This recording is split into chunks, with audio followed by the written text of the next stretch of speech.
Yohanes pasal 2 ayat 1 sampai 11. Kita akan baca bersama-sama. 3, 2, 1. Pada hari ketiga ada perkawinan di Kana yang di Galilea, dan ibu Yesus ada di situ. Yesus dan murid-muridnya diundang juga ke perkawinan itu. Ketika mereka kekurangan anggur, ibu Yesus berkata kepadanya, mereka kehabisan anggur. Kata Yesus kepadanya, mau apakah engkau daripadaku, ibu? Saatku belum tiba.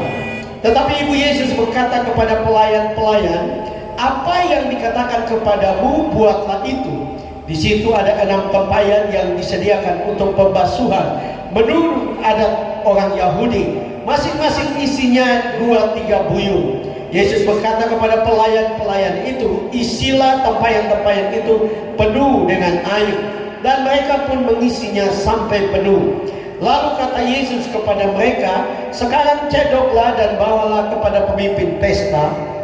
Lalu mereka pun membawanya. Setelah pemimpin pesta itu mengecap air yang telah menjadi anggur itu, dan ia tidak tahu dari mana datangnya, tetapi pelayan-pelayan yang mencedok air itu mengetahuinya, ia memanggil mempelai laki-laki dan berkata kepadanya, setiap orang menghidangkan anggur yang baik dahulu, dan sesudah itu orang puas minum barulah yang kurang baik. Akan tetapi engkau menyimpan anggur yang baik sampai sekarang. Hal itu dibuat Yesus di Kana di Galilea sebagai yang pertama dari tanda-tandanya, dan dengan itu ia menyatakan kemuliaannya, dan murid-muridnya percaya kepadanya. Amin. Amin. Silakan duduk kembali, Bapak Ibu Saudara. Puji Tuhan, saya senang sekali, dan hari ini saya ingin bicara tentang Kristus, kunci kebahagiaan di dalam pernikahan. Bapak Ibu Saudara yang kekasih dalam Tuhan Yesus, ada ungkapan yang mengatakan kalau keluarga kuat, maka gereja menjadi kuat. Kalau gereja kuat, maka bangsa menjadi kuat.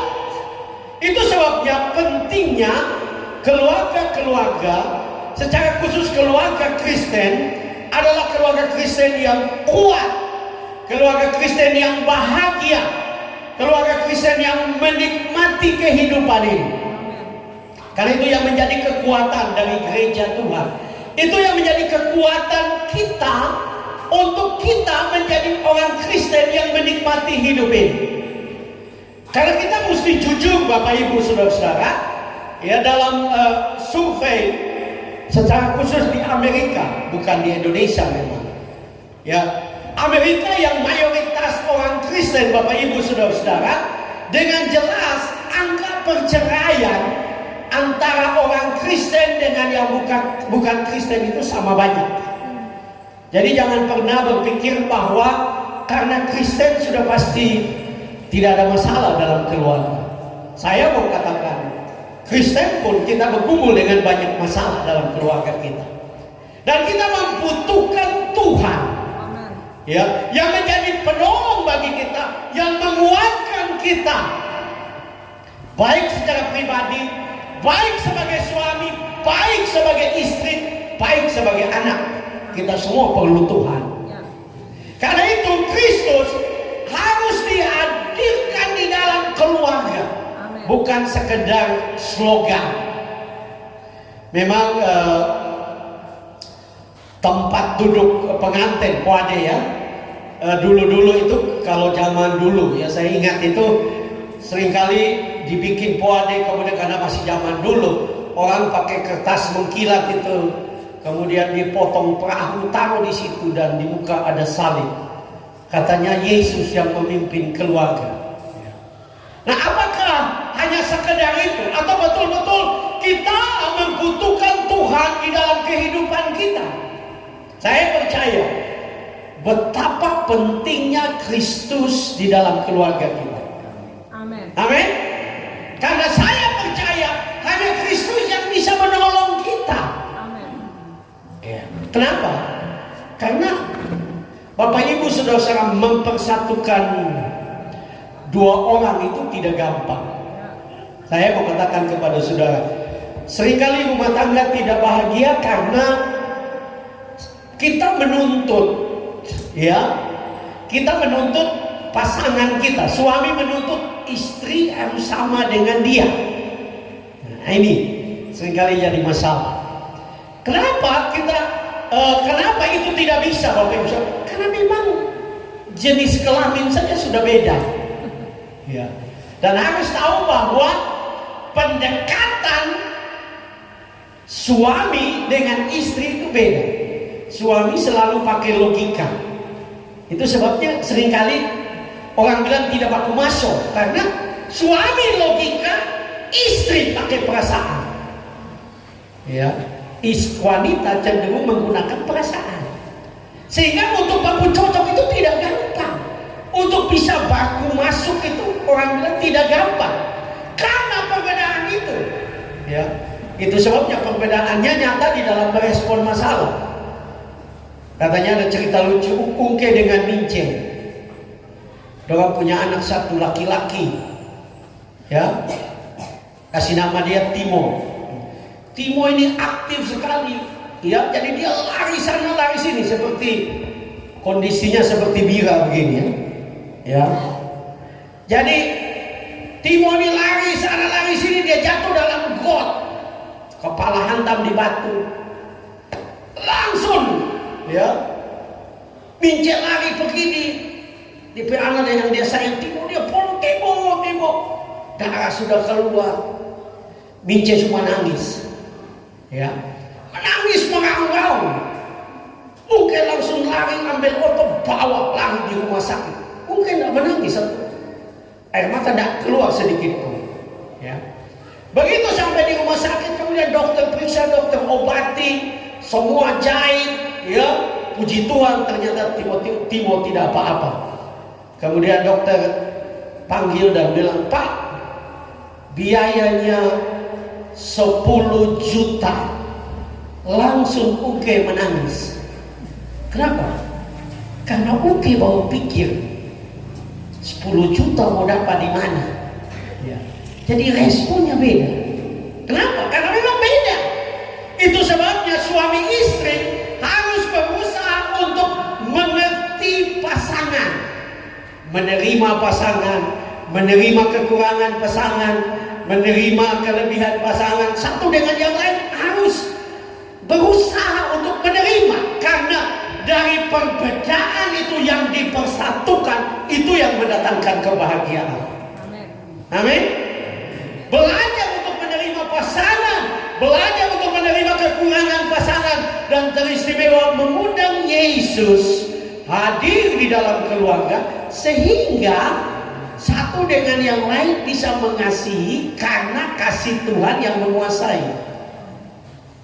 Kenapa kita perlu kasih Tuhan? Karena memang pernikahan itu, saudara, orang bilang ada DP bulan madu, ya. Bulan madu itu 3 bulan, ya. Judikse dengan Aceh, bulan madu itu 3 bulan. Ya. Ada DP tahun madu. Tahun madu itu 3 tahun. Ya. Tahun madu, setelah habis tahun madu, madunya habis, tinggal ovunya. Nah ini, ya.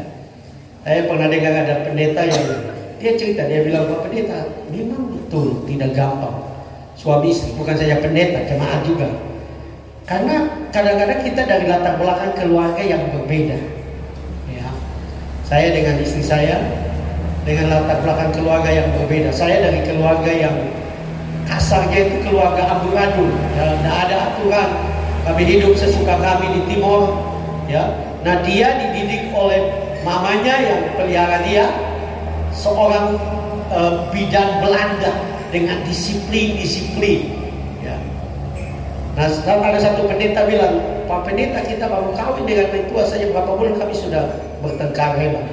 Pertengkarannya cuma masalah pencet odol, ya. Yang suami biasa pencet odol dari atas, istri dididik pencet odol dari bawah. Nah, itu aja bisa bertengkar karena memang perbedaan latar belakang.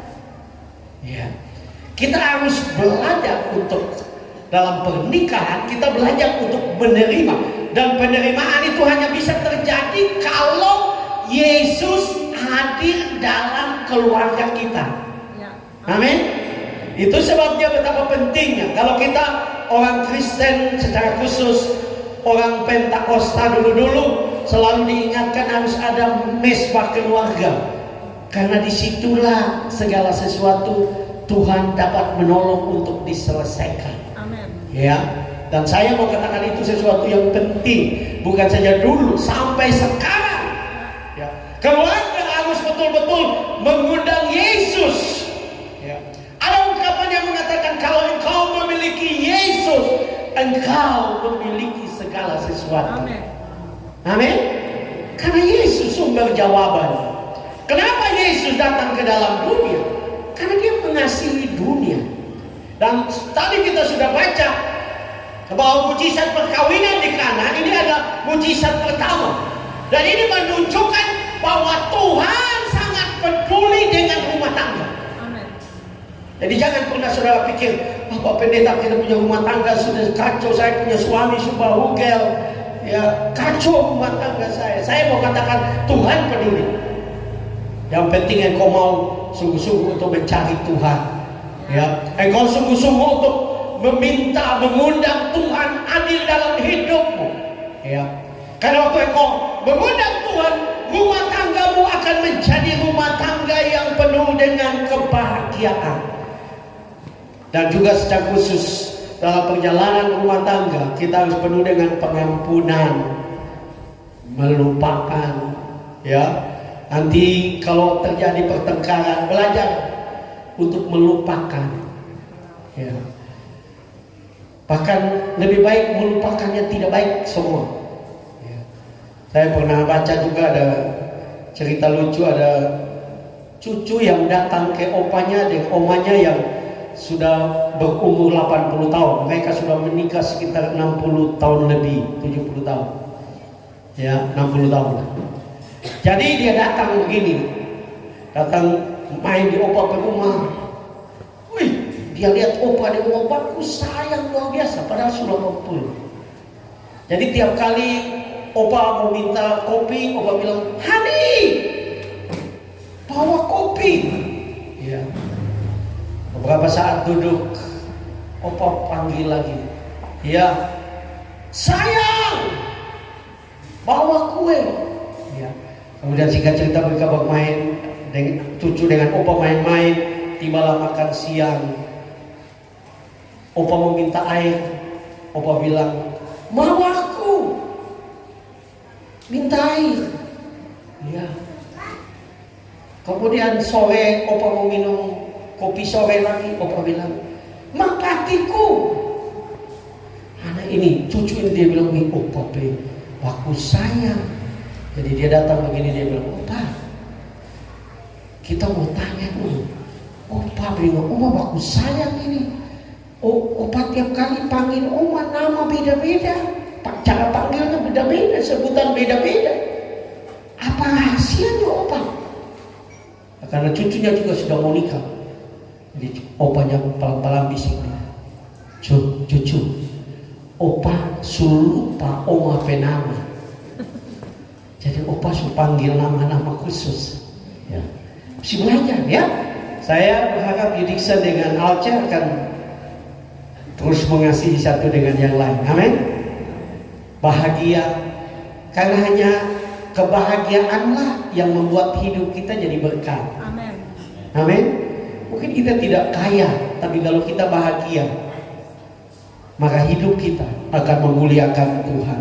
Nah, hari ini saya ingin berbicara dua hal. Yang pertama, Kristus kunci kebahagiaan dalam pernikahan. Tetapi dunia memberikan tidak yang terbaik. Ya, kenapa saya mengatakan ini? Bapak Ibu saudara-saudara, kalau kita tahu budaya Timur Tengah, cerita ini bukan cerita yang gampang, ya. Maksudnya terjadinya kehabisan anggur itu tidak gampang. Budaya Timur Tengah itu menyiapkan pernikahan itu 7 tahun, ya. Itu budaya mereka. Orang Yahudi menyiapkan pernikahan itu 7 tahun, bukan mendadak. Jadi mereka sudah siap semua, sudah hitung semua, mereka sudah atur semua, mereka siapkan semua. Dan mereka harus pesta itu 7 hari, bukan pesta 1 hari. Pestanya 7 hari, siap 7 tahun, pesta 7 hari. Tapi Alkitab mengatakan bahwa mereka kehabisan anggur. Ya, mereka kehabisan anggur. Nah, anggur bagi orang Yahudi itu sesuatu yang penting sekali. Ini anggur bukan cap tikus ya. Jangan salah mengerti. Ya, jangan mabok terus bilang Tuhan Yesus saja bikin anggur kok. Bapak pendeta mau larang lagi. Ini anggur manis. Ya. Karena saya kawin dengan orang Sanger, dulu ada satu anak mau tinggal dengan orang. Jadi orang dua duduk baca cerita orang anak Sanger, baca cerita. Dan apakah itu betul atau tidak, tapi dia bilang begini, ya, orang Sanger itu pasti mabuk. Ya. Masih ada di sini yang bermabuk? Bertobat, ya. Yang setelah saudara tidak suka, saya tidak apa-apa. Tapi bertobat. Karena Yesus tidak menciptakan anggur memabukkan. Anggur yang memabukkan itu difermentasi dalam istilah, ya, kesehatannya, dibuat menjadi beralkohol. Yesus tidak ciptakan itu. Orang Yahudi punya minuman untuk pernikahan itu namanya anggur manis. Ya, nanti kita akan lihat lebih jauh. Nah, bayangkan sudah siap 7 tahun, ya, dan mereka kehabisan anggur. Ini kan memalukan. Orang baru siap 1 tahun saja kalau pesta. Saya pernah dengar pesta, ada satu pesta pernikahan di Manado, itu door prize-nya mobil, orang kaya punya anak menikah, door prize-nya mobil. Tapi malam itu nasi habis, semua jadi kacau. Padahal ini orang kaya, door prize mobil, bayangkan. Artinya saya dan saudara harus tahu bahwa usaha manusia, usaha kita di dalam pernikahan itu kita tidak mampu. Jangan bilang saudara jago untuk bikin bahagia keluarga. Saudara mau kerja seperti apapun, tidak. Karena kebahagiaan itu hanya bisa terjadi kalau Yesus ada di dalam kita. Amin. Yesus ada di dalam rumah tangga kita. Nah, saya memperhatikan Bapak Ibu saudara-saudara, kata mereka kekurangan. Kata kekurangan itu berasal dari kata Yunani hostereho. Hostereho itu bukan sekedar kekurangan, mereka kehilangan. Artinya dalam pernikahan ini, kalau kita tidak mengandalkan Tuhan, kalau Tuhan tidak ada dalam pernikahan kita, kita bisa kehilangan banyak hal. Kita bisa menghancurkan rumah tangga kita sendiri. Padahal kita memulai dengan cinta. Ya. Saya bicara ini, saya tidak munafik. Saya dengan istri, saya dengan dia betul-betul menikah karena cinta. Ya, kami ketemu, jatuh cinta, menikah. Tapi dalam rumah tangga itu kalau bukan Tuhan, susah juga. Saya berani bilang, saya anak bungsu, ya, dia dipelihara oleh tantenya, ya. Dan tadi saya sudah bilang, anak bungsu biasanya manja. Saya baru baca artikel, ya. Jadi ini penting, ini penelitian, bukan sekedar orang bicara. Dikatakan bahwa kalau suamimu sudah 50-an tahun, dia cenderung minta dimanja. Ya. Ya, memang dia mulai mau kembali kayak anak-anak. Jadi kalau saudara punya sudah menikah dan suami mulai 50 tahun, saudara perhatikan dia minta dimanja, dia minta tidur dipeluk. Jangan kan anak aneh-aneh, tua juga. Enggak, itu pernikahan. Ya. Nah, Alkitab mengatakan bahwa mereka kekurangan, di arti yang lain kehilangan. Dari hostereo ini gagal. Saya mau katakan, tanpa Tuhan, persiapan pun dapat membuat rumah tanggamu gagal. Dan saya tidak perlu munafik. Pendeta pun rumah tangga bisa gagal. Ya. Ada pendeta yang membuat pernyataan bahwa dia seperti Tuhan angkat tinggi-tinggi. Dan memang betul dia diangkat Tuhan, betul dipakai. Dan mendadak rumah tangganya hancur. Dan seperti semua hancur. Kenapa? Karena kita tidak kuat. Ya, kita tidak kuat dengan kekuatan kita. Kita butuh Tuhan. Amin. Bapak-bapak, engkau harus sadar bahwa engkau butuh Tuhan. Kenapa kita butuh Tuhan? Karena dunia yang kita hidup sekarang ini, dunia yang penuh dengan godaan, dunia yang menawarkan falsafah-falsafah yang kadang-kadang kalau kita tidak hati-hati kita bisa terpengaruh. Contohnya kalau saudara kerja, saudara akan lihat mungkin temanmu bahu gel. Saudara akan pikir, kelihatannya dia juga Kristen, dia majelis juga, dia boleh bahu gel, kita juga. Itu kan falsafah dunia. Dan orang bisa terpengaruh, bahkan menjadi kebanggaan. Hari ini bawa perempuan lain, besok bawa perempuan lain. Mereka bangga. Padahal apa sih yang mau dibanggakan dari hal seperti itu? Tapi ada orang bangga, saudara. Ya, ada orang bangga. Nah, ini membuktikan bahwa manusia itu tidak kuat dengan kekuatan sendiri. Saya mau bilang buat Yudikson, ya, bahwa kau perlu mengandalkan Tuhan sungguh-sungguh. Tidak kuat dengan kekuatan sendiri. Kita perlu Tuhan. Karena dunia di depan kita ini menawarkan hal-hal yang menghancurkan rumah tangga. Saya membaca satu artikel, dia bilang begini, saudara.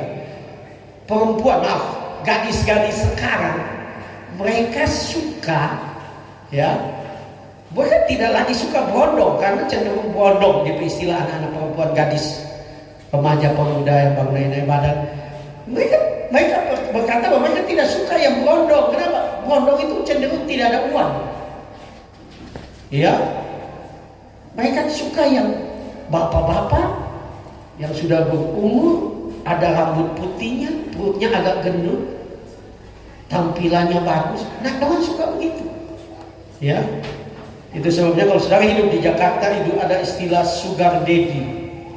Ya, gadis-gadis suka cari. Kenapa?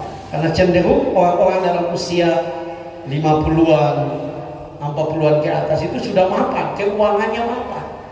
Dan ini keadaan dunia. Maka saya ingat satu cerita, saudara-saudara.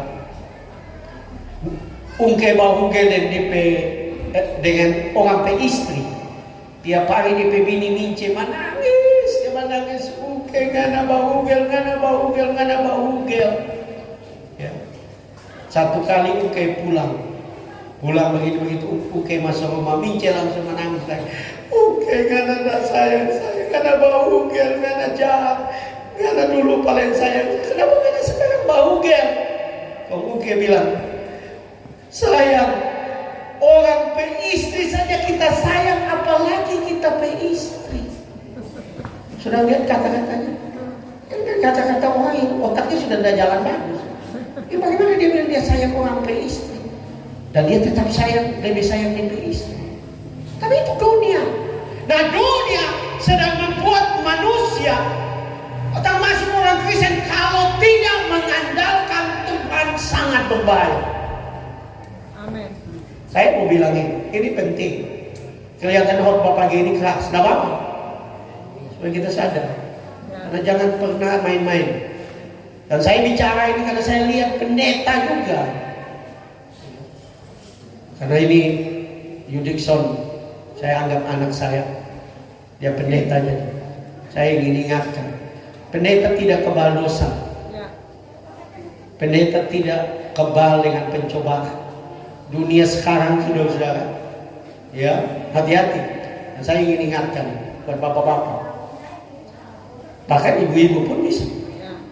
Sekarang ini perempuan-perempuan di media sosial, di Facebook, Kalau saudara internet kayak ini Bira ini, internetnya udah bagus, bisa video call kan. Hati-hati. Ya. Itu di Australia itu ada seorang public figure cukup terkenal kaya. Satu kali mendadak dia ditelepon video call, nomor baru, tapi dia terima dan minta maaf. Kebetulan dia sendiri di kamar. Perempuan yang video call sudah telanjang. Sekarang begitu, saudara hati-hati, ya. Dan orang tidak kenal laki-laki perempuan. Video call sudah telanjang, dia pancing, suaminya juga ikut telanjang. Dia tidak tahu perempuannya rekam video. Habis rekam, dia mulai ancam. Itu terjadi di Australia. Sampai bunuh diri orang laki-laki itu. Dia ancam, dia kirim video dari luar. Nah, sekarang saya punya video kamu. Kalau kamu tidak transfer saya uang tiap minggu, saya akan sebarkan ini ke orang-orang, ke semua teman Facebookmu. Karena dia ketakutan, dia tiap hari, tiap minggu dia transfer. Akhirnya karena dia tertekan, diancam tiap saat, dia bunuh diri. Saya mau ingin dunia sekarang begitu jauh. Teristimewa kita orang Kristen. Teristimewa kita yang pendeta-pendeta yang seringkali khotbah kemudian pakai jas, dianggap orang sukses. Nah, orang akan coba itu. Karena kalau dia sudah dapat itu, saudara mati kutu. Karena dia akan sebarkan dan hidupmu akan, rumah tanggamu kacau, pelayananmu kacau. Karena itu kita butuh Tuhan. Kita membutuhkan Tuhan. Selain kata gagal, melarat, arti dan mistereo. Artinya saya dan saudara, kalau tanpa Tuhan mungkin kita bisa menjalani rumah tangga masih sama-sama, ya masih. Nah ini repot karena banyak kali orang rumah tangga mulai kacau tanpa mengandalkan Tuhan, hanya bertahan. Kita masih bertahan ini karena anak saja. Nah ini bahaya. Nanti ada waktu di mana anak pun sudah tidak menjadi alasan. Kita harus bertahan karena Tuhan dan kita perlu Tuhan. Amin. Karena hanya Tuhan yang bisa menolong. Saudara lihat rumah tangga di dalam Alkitab yang Yesus hadir dalam pernikahan. Maksudnya diundang hadir. Itu pun bisa terjadi seperti ini. Artinya betapa pentingnya saya dan saudara mengandalkan Tuhan. Ya, saya khusus Dixon dan Alcen. Ya, pelayanan itu tidak gampang. Ya, nah, saya senang karena Alcen juga punya pendidikan teologi ya, puji Tuhan. Itu sesuatu yang baik karena kadang-kadang istri yang tidak punya pendidikan, tidak semua, tidak mengerti tentang pelayanan sehingga menuntut banyak daripada suami. Padahal suami hanya pendeta di desa, gereja kecil. Nah ini kadang-kadang menjadi masalah dalam keluarga. Ya, karena saya mau bilang kepada saudara, 50% dari penyebab perceraian adalah uang. Jadi jangan pernah berpikir bahwa uang tidak bisa menolong. Uang itu sesuatu yang penting. Artinya saya dan saudara harus bekerja keras, tetapi yang paling penting adalah mengandalkan Tuhan. Amin. Menempatkan Tuhan. Saya tahu Yudikson sungguh-sungguh bekerja keras, sangat baik. Tapi saya mau katakan, andalkan Tuhan. Karena yang memberkati kita itu Tuhan. Amin. Yang memberkati rumah tangga itu Tuhan. Saya dengan istri, kami pernah menjadi full dosen, kami pernah jadi full gembala, tapi sekarang semua tidak full. Kami tidak gembala, kami belum, memang baru mulai bergabung jadi dosen, ya. Jadi saya hanya penginjil, jalan kemana-mana, khotbah di mana-mana. Ada teman saya yang bilang, Pak Pendeta, teman, dia panggil nama Frans, nggak bisa begitu, kamu punya istri anak, kamu mau beli makan bagaimana? Saya bilang, saya juga tahu tidak bisa begini, tapi ya Tuhan mau saya begini. Dan saya melihat saudara dari COVID kami keluar, Tuhan pelihara kami. Tuhan berkati kami berlimpah-limpah, bukan gembala, bukan dosen full, baru mau kembali mengajar di sekolah. Kami hidup dengan iman, saudara. Kami hidup hanya berharap kepada Tuhan, mengandalkan Tuhan, dan Tuhan berkati kami. Artinya, kalau engkau mengandalkan Tuhan, engkau akan melihat perbuatan Tuhan yang dahsyat. Amin. Dalam Yohanes 15 ayat 5, Yesus mengatakan, "Akulah pokok anggur dan kamulah ranting-rantingnya. Barang siapa tinggal di dalam aku dan aku di dalam dia, ia berbuah banyak, sebab di luar aku kamu tidak dapat berbuat apa-apa." Saya mau bilang secara khusus buat kedua mempelai, Nixon dan Alja, hadirkan Tuhan dalam rumah kami. Saya bisa memberi kesaksian dalam hidup kami. Kami berkomitmen tiap hari pagi 1 jam sama satu keluarga doa, ya, doa. Jadi kami tidak sendiri-sendiri, 1 jam menyembah Tuhan. Saya sudah pernah bersaksi di sini mungkin. Teknologi menolong kami pakai YouTube. Ada penyembahan 1 jam di YouTube, kami pakai itu dan kami putar, ya, dan kami menyanyi menyembah dengan lagu yang ada di situ. Ya. Kenapa? Karena itu membuat kami bisa terus fokus untuk menyembah Tuhan tiap hari kami lakukan. Karena kami tahu kami tidak mampu, dan itu benar, kami tidak mampu. Ya, apakah saya pendeta yang tidak suka berdoa? Saudara boleh tanya saya, istri saya. Sebelum kami lakukan itu, saya tetap orang suka berdoa. Tapi keluarga harus membangun mesbah, karena hanya Tuhan yang bisa menolong kita. Yang kedua, Kristus kunci kebahagiaan dalam pernikahan, karena hanya Kristus yang menyediakan yang terbaik selamanya. Saudara lihat, tadi saya sudah bilang, mereka 7 tahun siap, baru pesta mungkin baru mulai, sudah kehabisan anggur. Dan waktu mereka kehabisan anggur itu memalukan sekali. Tapi untung bagi mereka rumah tangga itu, karena mereka mengundang Yesus, sehingga dalam kekurangan mereka Yesus, sekalipun ini luar biasa. Kalau saya baca kisah ini, waktu ibu Yesus minta tolong, dia bilang mereka kehabisan anggur. Ya, Yesus berkata bahwa waktuku belum tiba. Karena Yesus bekerja di dalam waktu Allah, dia sedang menyatakan bahwa belum saatnya saya buat mujizat. Tapi Alkitab mengatakan karena ibunya bilang kepada dia, karena dia lihat situasi yang dihadapi oleh keluarga muda ini, dia tahu ini akan mempermalukan mereka, dia tahu ini menyusahkan mereka. Karena itu dia mengambil keputusan untuk mengubah air. Nah, Bapak Ibu saudara-saudara, dalam budaya Yahudi, ya, atau pada zaman itu budaya Yahudi, pestanya itu mereka duduk di bawah, jadi siap karpet.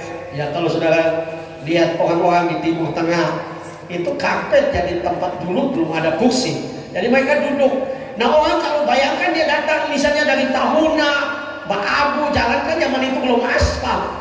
Kalau dia datang kemudian dia langsung masuk, akan kotor semua tempat pesta itu. Itu sebabnya mereka siapkan cukup banyak air, ya, di tempayan-tempayan di depan pintu, ya.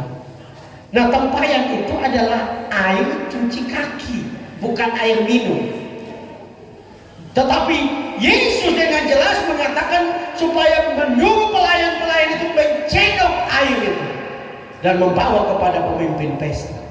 Nah, yang luar biasa Bapak Ibu saudara-saudara, ya, saya memperhatikan anggur, bayangkan siap 7 tahun habis, tapi anggur yang dibuat oleh Yesus. Ada seorang penafsir coba untuk membuat kali-kali, karena dalam penelitian ditemukan, ya, tempayan itu kira-kira isinya berapa, dan dihitung kalau 6 tempayan diisi air, kemudian berubah menjadi anggur. Dari 6 tempayan itu didapat 700, ya, 720 liter anggur. Di dalam buku tafsiran itu dikatakan bahwa tidak ada pernah pesta yang menghabiskan 720 liter anggur. Itu menjadi gambaran. Itu sebabnya kenapa ini bukan anggur memabukkan, ini anggur manis. Karena anggur bagi orang Yahudi adalah lambang kebahagiaan, sukacita. Itu sebabnya mereka ada anggur manis dalam pesta. Orang minum sambil bersukacita. Anggur menjadi lambang dari sukacita dalam pernikahan. Saya mau bilang buat Yudikson dan Alce, hanya Yesus yang bisa memberikan kalian kebahagiaan. Jangan cari di lain, jangan cari di uang, karena uang tidak bisa. Jangan cari di popularitas, popularitas tidak bisa. Jangan cari di jabatan kedudukan, jabatan kedudukan tidak bisa. Hanya Yesus yang bisa. Hanya Tuhan yang bisa memberikan kita kebahagiaan. Kalau Tuhan hadir dalam rumah tangga, Bapak Ibu saudara yang hadir, yang berumah tangga, saya percaya kebahagiaan akan ada. Itu sebabnya tadi saya bicara tentang mesbah keluarga. Itu adalah cara untuk kita undang Yesus hadir. Mungkin engkau sibuk, boleh. Mungkin engkau berkata, pendeta kita pagi-pagi harus bangun langsung pergi kerja, tapi ingat doa. Mungkin malam engkau bersama keluarga, ambil waktu. Mungkin engkau tidak pandai main musik atau gitar. Sekali lagi, YouTube dengan speaker sekarang menolong. Ya, menghadirkan Tuhan dalam keluarga adalah kunci kebahagiaan. Kenapa? Karena hanya Tuhan yang bisa menolong kita. Amin. Hanya Tuhan yang bisa campur tangan dalam kehidupan kita. Ya. Hanya Tuhan. Anggur juga bicara tentang kasih karunia. Ya. Anggur itu bicara tentang kasih karunia yang dicurahkan bagi kita. 720 dikatakan bahwa tidak pernah ada pernikahan yang bisa menghabiskan 720. Itu berarti tidak ada pernikahan yang bisa menghabiskan kasih karunia Tuhan. Suami istri harus terus dekat dengan Tuhan sehingga kasih karunia-Nya dicurahkan dalam hidup. Suami istri juga harus hidup dengan kasih karunia supaya menerima satu dengan yang lain, menerima pasangan, menerima kekurangan, menerima situasi yang sulit, menerima keterbatasan. Ya, kadang-kadang di pelayanan, saya jujur, waktu kami keluar pengembalaan di Jailolo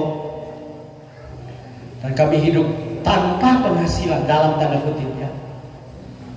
Istri saya bilang, kita bisa hidup begini. Saya bilang, kita berdoa, ya. Karena saya rasa Tuhan mau begini, ya. Karena kami ada anak yang kuliah, saudara. Kan tidak gampang dengan tidak ada penghasilan. Dan kami mulai berdoa. Dan kami melewati dari COVID tahun 2020, 2021, 2022, sekarang 2023, kami menikmati mujizat Tuhan, berkat Tuhan. Artinya yang paling penting itu Tuhan hadir. Nah, saya mau katakan, saudara berdoa pun bukan berarti tidak ada masalah. Hidup ini penuh dengan masalah, karena kita masih hidup di dalam dunia yang penuh dengan dosa dan masalah. Ya. Tapi saya ingin saudara tahu bahwa doa dalam keluarga itu menjadi kunci keberhasilan kita, kebahagiaan kita, kesuksesan kita, keberhasilan anak-anak kita. Karena kita ada terbatas. Kenapa saya mau cerita ini? Jadi tahun 2020 kami mulai dengan doa. Dan saudara tahu bahwa di tahun itu juga anak saya dibully di kampus. Sebenarnya di tahun sebelumnya. Tapi kami tahu bahwa dia bully dan dia tidak bisa kuliah. Dia kuliah di Presiden University di Jakarta. Dia tidak bisa kuliah. Dan saudara, dia pulang. Dan karena bulian itu, ya, dia menjadi anak yang tertekan. Ya, anak yang anak-anak sekarang begitulah. Bagaimana mau jadi baik? Bangunnya saja jam 12 siang, kadang-kadang jam 1. Tapi kami ambil keputusan, mesti doa. Ya, kami paksa, hampir setiap, ya, kami putar lagu dan dia belum keluar, saya panggil berulang-ulang. Kadang-kadang istri saya sudah pasti kasih biar sudah. Dia bilang, enggak, selama dia ada di rumah dia harus belajar taat. Jadi akhirnya dia belajar bangun, ikut doa. Kami doa, saudara, kami doa. Kami bingung. Mau kerja, dia hanya tamat SMA. Apalagi sekarang pekerjaan susah. Ya, mau kerja di toko, model bangun jam begini, bagaimana mau kerja? Jadi saya sendiri saudara berdoa, saya mau bilang buat saudara, saya kadang-kadang pikir Tuhan, kita tidak tahu mau bikin apa dengan anak ini. Kami tidak tahu Tuhan. Tapi Tuhan selalu ingatkan saya, dia boleh gagal, saya boleh gagal, tapi Tuhan tidak pernah gagal. Jadi saya ucapkan itu, Tuhan, saya percaya Tuhan dia tidak pernah gagal di hadapan Tuhan. Tuhan punya rencana yang besar. Tuhan merancangkan masa depan yang gemilang. Tuhan tidak pernah gagal, Tuhan tidak pernah gagal. Kadang-kadang jalan dengan air mata, berdoa Tuhan, hanya Tuhan yang bisa tolong, hanya Tuhan yang bisa tolong. Tahukah saudara, Tuhan itu baik. Kalau saudara undang dia, tidak ada yang mustahil. Beberapa bulan yang lalu, mendadak kami ditelepon oleh seseorang. Dia panggil saya Papa Frans, memang kaum muda, tapi dia sudah menikah. Dia bilang, Papa Frans, boleh Tasya datang untuk kerja? Padahal itu kami baru mau habis doa. Tapi dia sudah telepon, jadi kami angkat. Langsung kami suruh dia mandi, saya dengan istri dan mandi, kami langsung bawa dia ke tempat kerja. Dan saudara tahu, memang dia masih honor, dan memang semua pegawai kan honor. Tapi dia kerja di Dispenda. Bapenda di wali kota Manado. Jadi dan orang bilang itu tempat, kan itu tempat pajak, saudara-saudara. Itu dia bilang tempat basah. Ya. Bahkan dia waktu masuk dia bilang, ini tempat basah Tasya. Dia masih honor. Kami tidak lihat itu. Yang kami lihat adalah Tuhan begitu luar biasa. Kalau engkau menghadirkan Tuhan dalam rumah tangga, Dixon, Alce, mungkin tidak langsung, mungkin perlu waktu. Tapi kebahagiaan, keberkatan, kesuksesan, satu waktu engkau akan nikmati. Karena Tuhan, kita adalah Tuhan yang baik, Tuhan yang luar biasa. Pemimpin pesta itu berkata, engkau menyiapkan anggur yang baik. Kata yang dipakai untuk yang baik itu berasal dari kata Yunani kalos. Kalos itu mempunyai, bukan hanya berarti baik, yang baik, tapi mempunyai arti indah.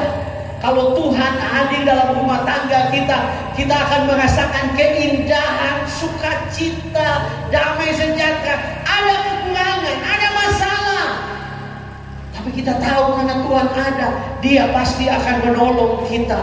Kalau cuma mempunyai arti berguna, kalau engkau hadirkan Tuhan, engkau undang, maka Tuhan akan mengubah hal-hal yang sederhana dalam hidupmu menjadi luar biasa, menjadi indah, menjadi dahsyat. Ya. Kalau tidak salah saya pernah bilang di KKR di sini. Ya. Tahun 2007 kami memiliki dipercayakan Tuhan sebuah rumah. Memang tidak kasih gratis oleh orang, tapi ya orang bantu kami, tidak keluar 1 sen pun. Baru November tahun lalu kami selesai dengan rumah. Nah, waktu kami masuk di rumah itu 2007, ada pendeta dari Papua datang. Itu lagi heboh. Saya tidak tahu di Sanger, tapi di Halmahera di Papua itu pendeta-pendeta berlomba mau jadi anggota dewan.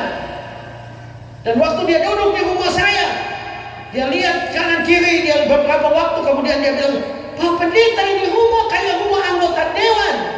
Dan saya bilang, stop, ini rumah pendeta. Karena seringkali orang bilang kalau pendeta nanti tidak bisa kasih kuliah anak, tidak punya rumah sampai mati. Ya. Saya bilang, enggak, ini rumah pendeta. Jangan pernah berpikir karena engkau pendeta pasti susah. Enggak. Tuhan juga mau engkau diberkati. Yudik senalnya. Tuhan mau engkau bahagia. Tuhan mau engkau menjadi keluarga yang menjadi kesaksian, tanda dan alamat bagi banyak orang. Yang penting setia dengan Tuhan, sungguh-sungguh bangun mesbah dalam keluarga. Maka saya percaya mujizat demi mujizat akan terjadi. Bahkan arti lain dari kalos adalah terhormat, lebih yang mulia. Tuhan akan membuat rumah tangga kita menjadi kebanggaan. Orang lihat kita mungkin sederhana, ya, sederhana. Ada keluarga saya yang bilang, kalian punya rumah karena kalian dibantu dari keluarga di Belanda. Saya bilang, tidak ada satu sen pun dari Belanda bantu kami. Rumah ini rumah mujizat, karena kami mengandalkan Tuhan. Sebagai hamba Tuhan, sebagai pemimpin gereja juga, saya menasihati Yudikson dengan Alsen, andalkan Tuhan. Perlu apa-apa minta kepada Tuhan, karena Tuhan selalu menyediakan yang terbaik sampai sekarang. Tuhan tidak pernah habis kebaikan, tidak pernah. Saya dengan istri belajar itu. Kami mau TV bagus, kami berdoa. Kami mau kursi bagus, berdoa. Kami mau tempat tidur baik, kami berdoa. Mau lemari baik, karena Yesus berjanji, mintalah maka akan diberikan kepadamu. Ketuklah maka pintu akan dibukakan. Carilah maka kamu akan dapat. Artinya Tuhan mau yang terbaik. Amin. Dan Dia tidak pernah habis kebaikan. Sepanjang kita mengandalkan Dia, Dia akan menyediakan yang terbaik bagi kita.